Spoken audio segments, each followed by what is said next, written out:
There are two Ogwu principles that we should basically understand. The first one is Icha Ogwu or Icha Ihe. And the second one is Ichake Ogwu or Ichake Ife or Ihe, depending on your dialect.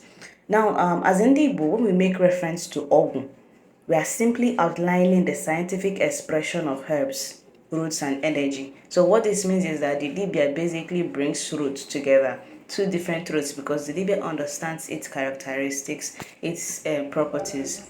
The Dibia brings them together and basically, under some certain circumstances, he applies this principle of Echa Ehe, which is to modify those roots, those herbs.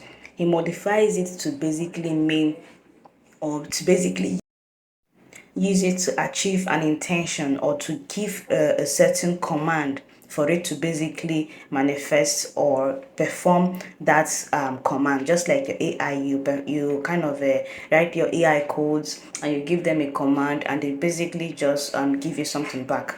So this modification process of HR here is an indigenous knowledge, which means that it is not only during the applications of Ogwu that our ancestors used this principle. Now, when we talk about GMO foods, when the West talk about GMO, well, we can, in our indigenous knowledge, we've already chemically, cosmically, and biologically modified things that are around us. We can basically use an effigy, oposi. We bring it together and we basically, cosmically, we modify it to be a representation of an alose, to be a representation of chi, to be a representation of whatever concept I want to consecrate into it. That's modification. You can even say genetic modification because we're now doing it at a cosmic level. Even foods with plant-based objects or plant-based, biologically, we've always modified foods. But the difference is that we took our time and made sure that it is not something you just do in a lab. Because those foods that has been modified back in the days are still things that we consume now and it still has its basic human nutrients. So the next one is Echake Ogwu or Echake here. So basically, once the Dibia has basically modified all those things, he will now use a life form or a life force to basically activate, because Echake is to activate, to awaken a thing. Now, HIA could be to enhance, to modify. Then HRK becomes to basically activate a principle.